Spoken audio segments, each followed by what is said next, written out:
வணக்கம். ஆன்மீக செய்திகள்.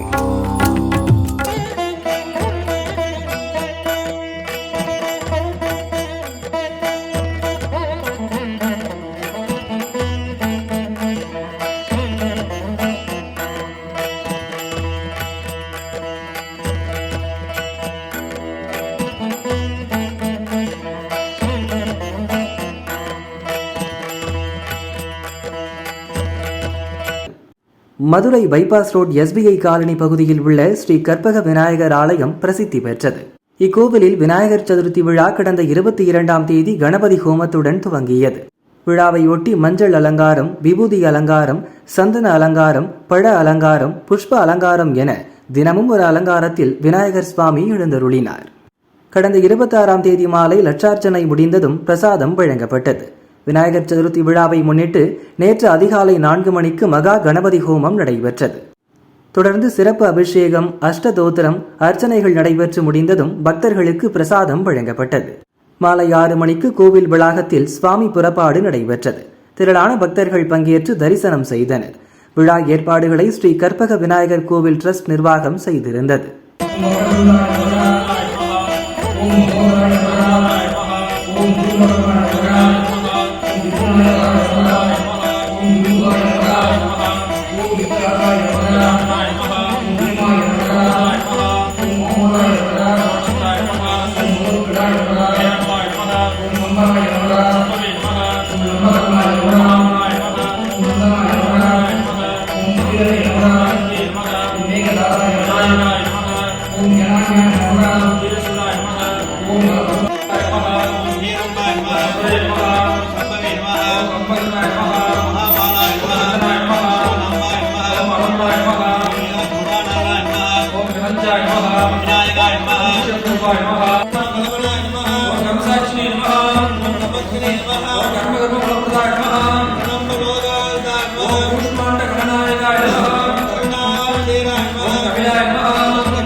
திருச்சி திருப்பராய்த்துறை காவிரி கரையில் அமைந்துள்ளது தாருகாவணேஸ்வரர் கோவில்.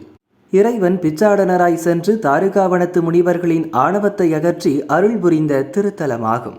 தேவார பாடல் பெற்ற இத்தலத்தில் கும்பாபிஷேக திருப்பணிகள் நிறைவு பெற்றது.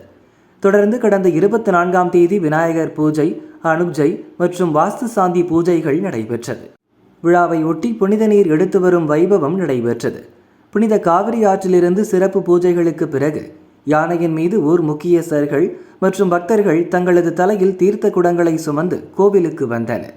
தொடர்ந்து ரக்ஷாபந்தனம் நடைபெற்றது. இன்று மாலை யாகசாலை பிரவேசம் நடைபெறும். அதைத் தொடர்ந்து யாகசாலை பூஜைகள் தொடங்குகிறது. வரும் 29ஆம் தேதி 4ஆம் கால யாகசாலை பூஜைகள் நிறைவு பெற்று காலை 9:30 மணி முதல் 10:30 மணிக்குள் அனைத்து கோபுரங்களுக்கும் புனித நீர் ஊற்றி அஷ்டபந்தன மகா கும்பாபிஷேகம் நடைபெறும்.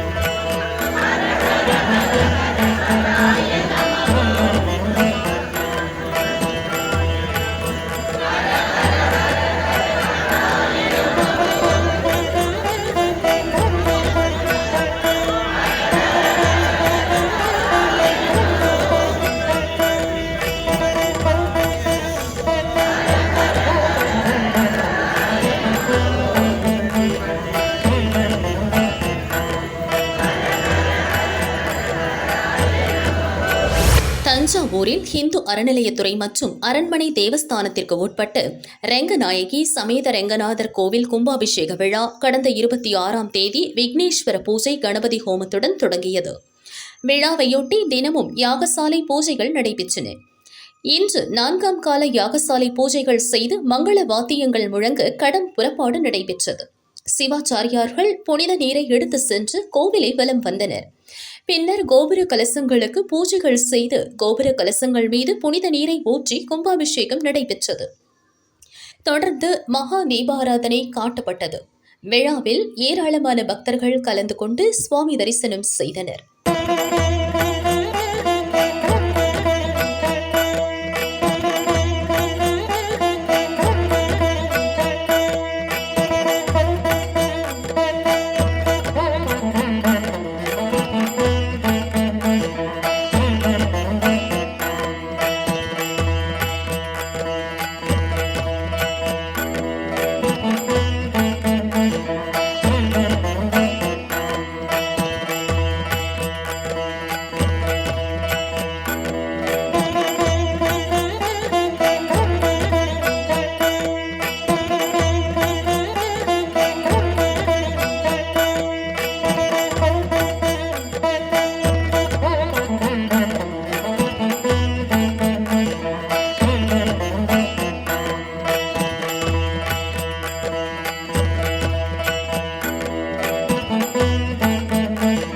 காஞ்சிபுரம் வரதராஜ பெருமாள் கோவிலில் 2026ஆம் ஆண்டு கும்பாபிஷேகம் நடக்க உள்ளது. இதற்காக 22 கோடி ரூபாய் மதிப்பீட்டில் திருப்பணிகள் நடக்க உள்ளன. அனந்த சரஸ் திருக்குளத்தை சுற்றியுள்ள ஸ்ரீ வேணுகோபாலன் சன்னதி, ஸ்ரீ வராகர் சன்னதி, ஸ்ரீ ரங்கநாதர் சன்னதி மற்றும் உள் பிரகாரத்தில் உள்ள ஸ்ரீ திருவனந்தாழ்வார் சன்னதி, ஸ்ரீ கருமாணிக்க வரதர் சன்னதி ஆகிய 5 சன்னதிகளுக்கு 75 லட்சம் ரூபாய் மதிப்பீட்டில் திருப்பணிகள் தொடங்க உள்ளன. இதனை முன்னிட்டு பாலாலய உற்சவம் விமர்சையாக நடந்தது. கண்ணாடி வழியாக சன்னதி கோபுரங்கள் காட்டப்பட்டு புனித நீர் கலசங்களை வைத்து பட்டாச்சாரியார்கள் வேத மந்திரங்கள் ஓதி சிறப்பு பூஜைகள் செய்தனர். தொடர்ந்து புனித நீர் கலசம் ஊர்வலமாக கிளை மண்டபத்திற்கு கொண்டு வரப்பட்டது. அங்கு அத்தி மரத்தில் வரையப்பட்ட வேணுகோபாலன், வராகர், ரங்கநாதர், திருவனந்தாழ்வார், கருமாணிக்க வரதர் உள்ளிட்ட படங்களுக்கு கலசங்கள் வைத்து சிறப்பு பூஜை செய்தனர். தொடர்ந்து யாகசாலை பூஜைகள் நடத்தப்பட்டு பாலாலய உற்சவம் நடந்தது. பாலாலய உற்சவத்தில் திரளான பக்தர்கள் கலந்து கொண்டனர்.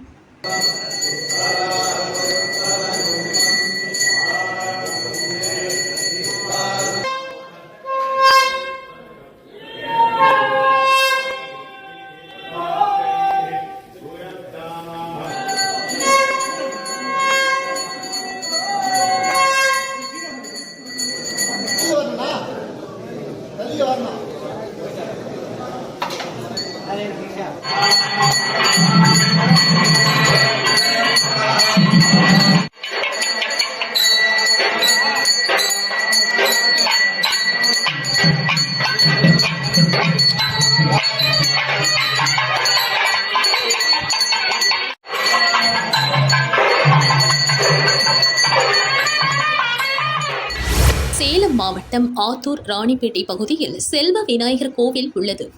இக்கோவிலில் விநாயகர் சதுர்த்தியையொட்டி 10 அடி உயரத்தில் விநாயகர் சிலை பிரதிஷ்டை செய்து வழிபாடு செய்யப்பட்டது.